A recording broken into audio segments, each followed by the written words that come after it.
Good morning, good morning, good morning. Welcome to Stimulation to Success Ministries. My name is Elder Vanessa Brown. Happy Monday, happy Monday. I am on really quick before I start my day. I hope you're doing well today. How's everybody doing? How is everybody doing?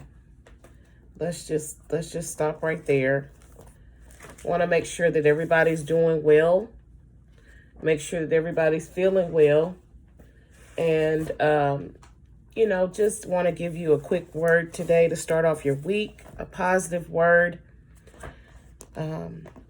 Just want to encourage you. So God is the God He is a God of a multiplier. He is a God of the multiplier. Good morning, good morning, good morning, good morning. God is the God of the multiplier. Who believes that? I believe it. He's multiplied some stuff that I didn't think he could multiply. That's our focus thought for this week. God is a God of miraculous multiplication. Ain't that good news on a Monday? God is a God of miraculous multiplication. The focus verse that I am using today would be 2 Kings 4:7. And so this was talking about the widow, if I'm not mistaken, the widow that had nothing basically left in her house.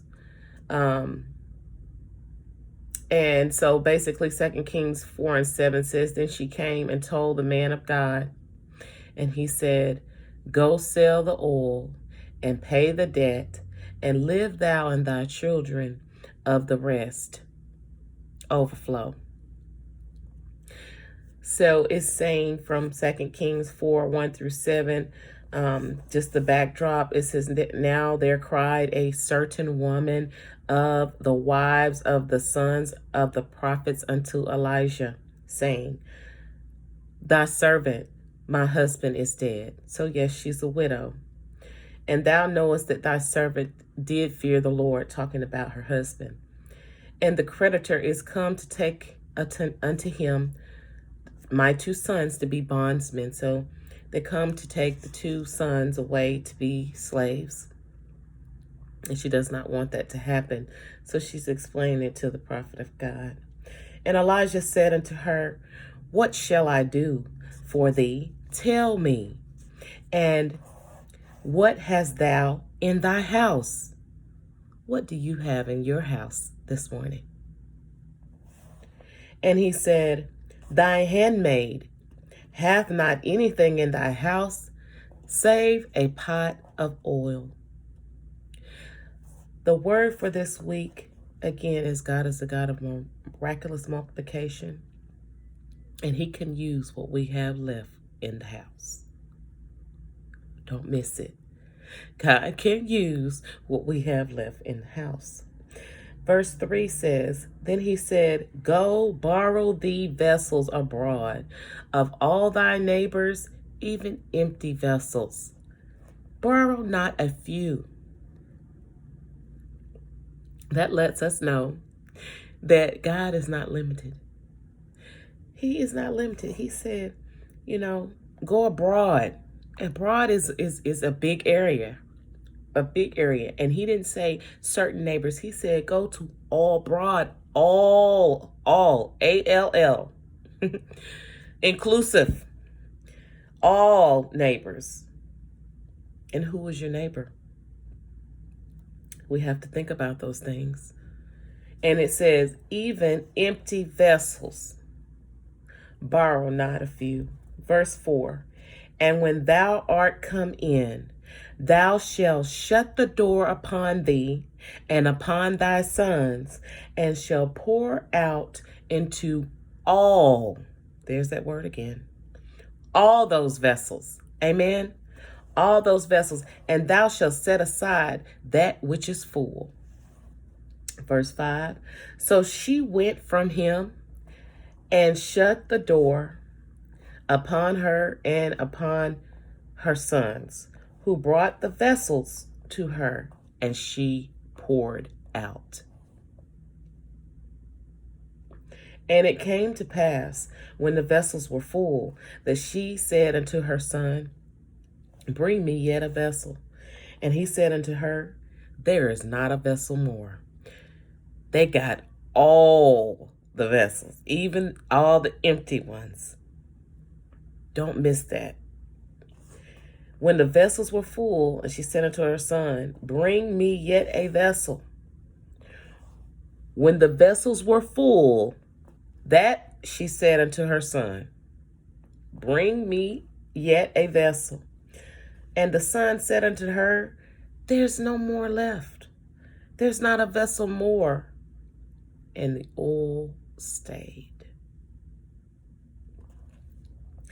And then she came and told the man of God. And he said, go sell the oil. Pay off thy debt. Pay off your debts. God is going to give you the ability to pay off your debts. He's going to give me the ability to pay off my debts, right? And live an abundant life. Not a life of lack. Not a life of less. Not a life of, I don't know how we're going to make it. Because God is the God of a multiplier, and he can provide a miraculous harvest. We just have to get ourselves mentally and physically in position to receive it.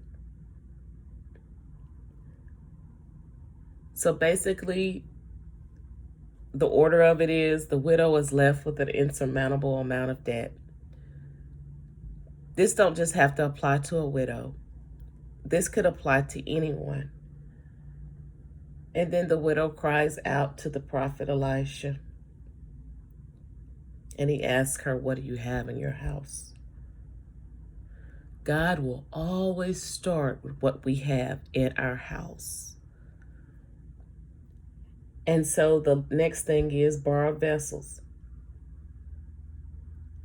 God will do whatever he needs to do to get anything that he needs accomplished, right? So if he has to use other things or borrow things, he'll tell us what to do. And then God can use whatever we have, because what we have is enough. What's left, what's remaining is enough. And so sometimes this word is also speaking to people that may feel like they don't ever have enough, or they might not have the tools to get the job done. I even feel like that sometimes when God directs me. But I put it back on him. I said, God, evidently you know I can do it. So then you help me to do it. Help me to stand. Help me to fill in the gaps. Help me to fill those vessels. Help me to go after those empty vessels and go into all my, you know what I'm saying? So it's like, God, if we allow him, he'll multiply it. But we have to follow his lead. We have to listen to his word, read his word, and understand what he's coming from. Because we don't have to be a widow to have creditors coming after us. You don't hear me. You could be single. You could just have been in a bad place, or whatever the case may be, or you could have lost your job. You could have been one of those people that paid on time and then something unfortunate happens. Whatever the case may be, if you put your trust in God and understand he is the multiplier, no weapon formed against you or